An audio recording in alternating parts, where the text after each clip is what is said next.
Dólar. Si hay una palabra sensible en nuestra sociedad, justamente es esa, dólar, que no pasa en otros países del mundo. Esto es un microclima que se generó en nuestro país de acuerdo a la experiencia, lógicamente. Tenemos, por una parte, medidas del gobierno y por otra parte, comportamiento de la sociedad. Doctor Elías Lisique, gracias por haber venido. Al contrario, es un placer estar con usted. ¿Cómo estamos? ¿Y por qué estamos como estamos, doctor?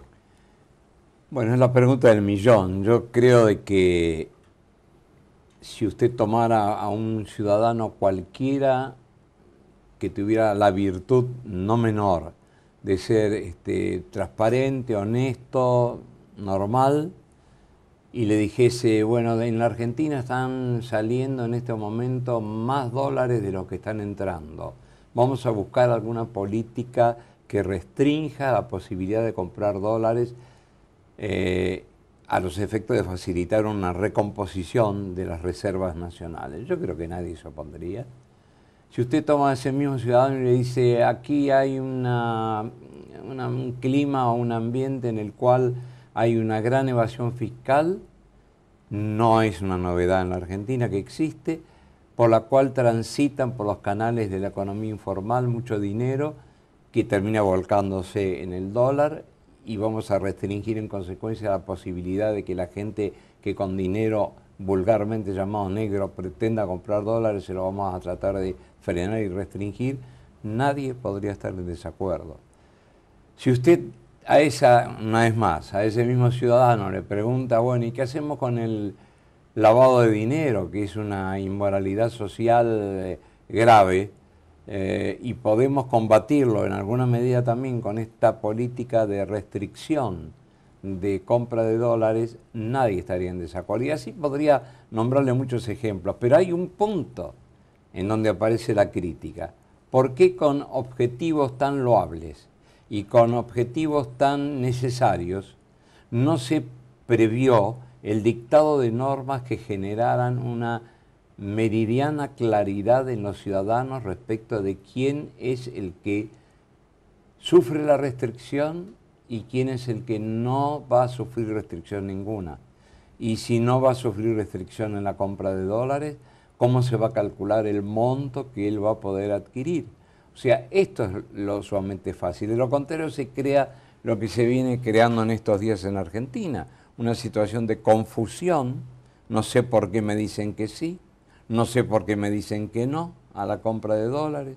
Me envían enseguida a consultar a la agencia de la AFIP, que no sería nada, pero en la agencia de la AFIP tampoco obtengo una información meridianamente clara.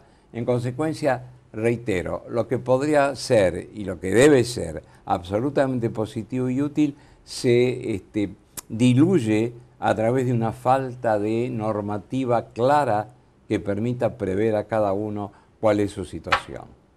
Y esto, doctor, afecta a la credibilidad. Esto es lo peor. O sea, ya nos pasó, repetimos muchas veces la historia en cortos periodos, ¿no? Afecta a la credibilidad y cómo revertir eso. Este es el problema, ¿no? Claro, bueno, la credibilidad es un tema que daría para todo un seminario, el cómo se crea la credibilidad, cómo se la destruye, cómo se la va menguando.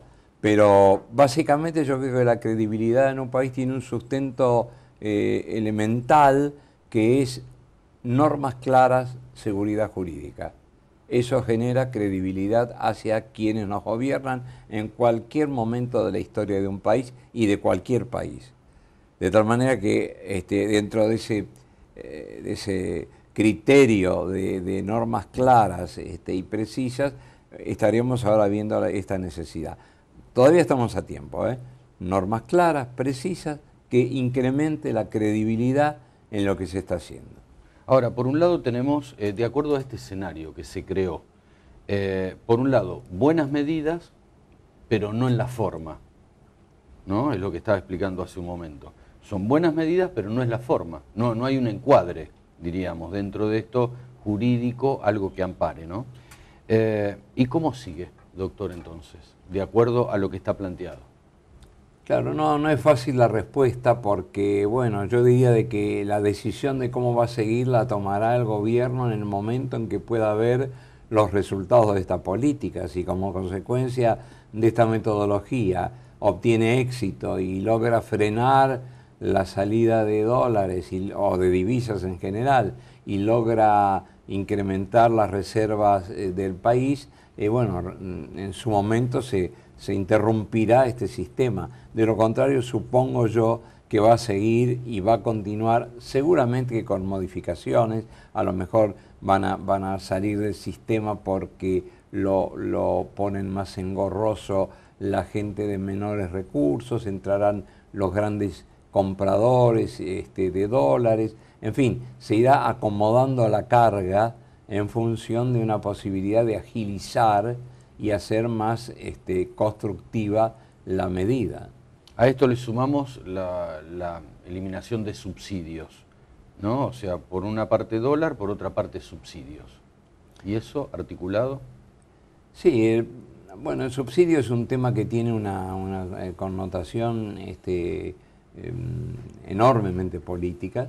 Yo no le veo mucha conexión, no soy economista, no le veo mucha conexión al subsidio que se retira o al subsidio que permanece con relación a la entrada o salida de capitales. Creo que el subsidio hace un poco a la calidad de vida de los argentinos y a la calidad de funcionamiento de las empresas con o sin los subsidios de los que vienen gozando. Pero no le veo una trama con el tema del dólar y de la salida de capitales.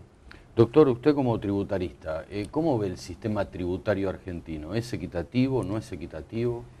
No, el sistema tributario argentino es un tema, es una asignatura pendiente que nos debemos los argentinos, discutir y debatir el sistema como algo serio, para llegar a una política de Estado, empezando por el hecho de lograr verdaderamente un sistema y no lo que tenemos desde hace mucho tiempo, que es un régimen, es decir, una yuxtaposición de leyes impositivas que se contradicen o se contraponen o no son claras, y lo que necesitamos es un sistema que por definición es armonía. El sistema es armonía. Entonces nos debemos la discusión, pero si yo tuviera que decirle cómo lo veo hoy, digo que es un sistema o régimen tributario de los que denominamos en doctrina regresivo, es decir, impacta en mayor medida a quien menor capacidad de contribución tiene, básicamente a través de los impuestos al consumo.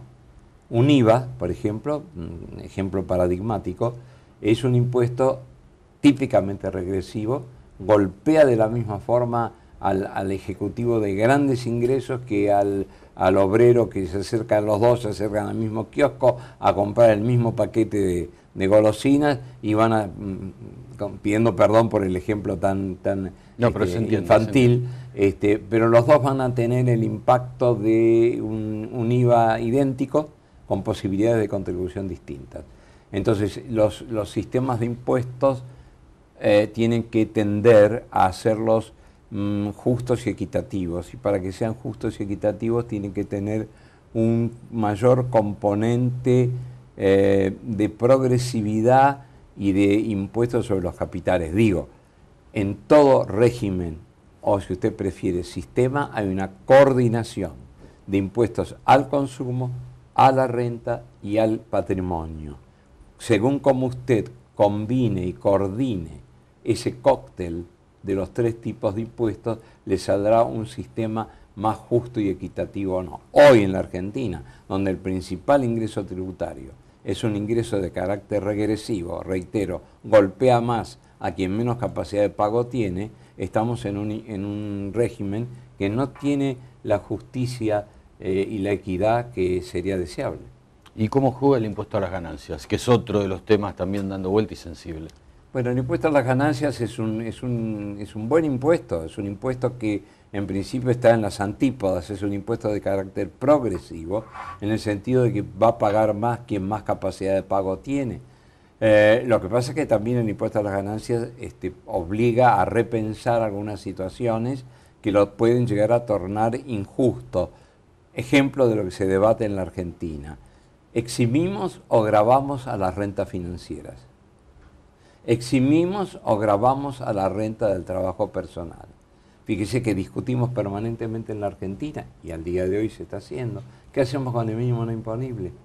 Y entonces uno llega a plantearse que hasta habría que pensar, y no es un delirio, se ha visto, se ha pensado y se ha escrito bastante sobre el tema de la eliminación lisa y llana del impuesto al trabajo personal, porque evidentemente es una de las denominadas rentas ganadas, es el esfuerzo personal que no implica capacidad contributiva en materia fiscal. Pero aunque no lleguemos todavía a ese extremo, lo que hay que hacer es darle la posibilidad de que a través de este mínimo no imponible y las cargas de familia se llegue a un monto realmente justo para el pago del impuesto a las ganancias.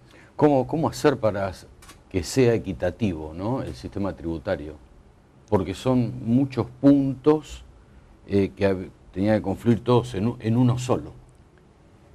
Sí, yo quiero reiterarle lo que decíamos hace unos instantes. Yo creo que para hacerlo justo tiene que haber una positiva combinación, ¿no? Coordinación de los tres parámetros de imposición: consumo, renta y patrimonio.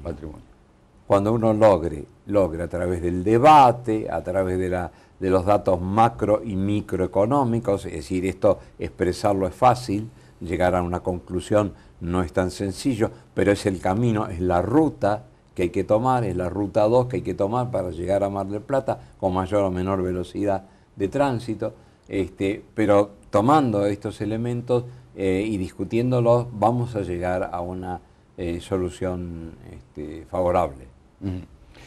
Todo esto lleva a tener un panorama, diría yo, optimista, ¿le podemos llamar así? Si se sigue con estas medidas y juega un poco la credibilidad en esto.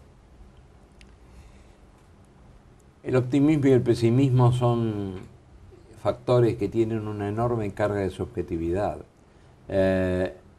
Y de acuerdo a cómo cada uno esté colocado en la vida, en la vida social, tendrá más optimismo o menos optimismo. El que trabaja bien y gana bien es optimista.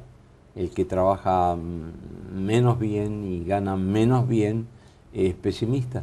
De tal manera que contestarle yo a lo que va a ocurrir en el futuro de la Argentina, que es un país tan impredecible como tantos otros, sería realmente entrar en un terreno de improvisación que no me parece que sería respetuoso para usted y para los oyentes, ¿no? Claro, yo digo esto porque la economía, muchos dicen, economistas, que dejó de ser una ciencia exacta para ser una ciencia social, ¿no?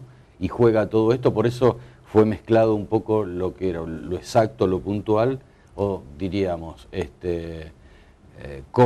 con lo no puntual. Por eso digo, mezclé un poco esto de lo social, ¿no? Lo objetivo y lo subjetivo, quiero decir. Está bien, pero yo por eso estoy obligado a contestarle de que no hay una fórmula para responder a esto de una manera predictiva, exacta. Esto, bueno, se irá moviendo de acuerdo con diversas circunstancias. Lo que creo, y esto yo lo digo en el campo absolutamente teórico, es que la calidad de vida de un país aparece por varios factores, pero hay uno ineludible: tiene que bajar línea de transparencia y manejo adecuado de los dineros públicos.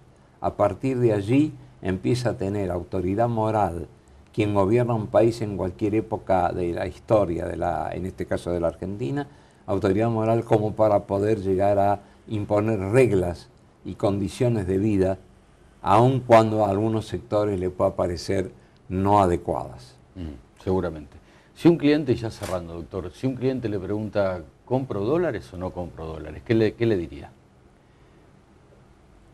La Argentina tiene muchos rasgos culturales, obviamente, como se corresponde con un país formado y desarrollado como el nuestro. Y en esas situaciones de cultura expandidas a través de la sociedad, el dólar es una moneda, es lo que llamamos en doctrina reserva de valor. Acá en la Argentina el dólar es un poco la figura emblemática de la seguridad personal. El ahorro en dólares es la seguridad personal. Mire, no hablemos ya de ahorro en pesos, que lamentablemente genera muchas dudas en los argentinos, pero aún otras divisas, si usted quiere el euro. El euro que normalmente usted hoy abre el diario, lee que el euro desaparece, mañana abre el diario, el euro queda, y así sucesivamente, con lo cual en definitiva, y a pesar, por ejemplo, de las enormes dificultades que tuvo Estados Unidos recientemente y que las sigue teniendo, sin embargo los capitales de muchas partes del mundo, pero también de la Argentina, se refugian en el dólar, de tal manera que yo diría de que no es un mal consejo refugiarse en algo que hasta ahora no ha dado muestras de debilidad. Gracias, doctor Elías Lissique. Gracias a usted. Pausa.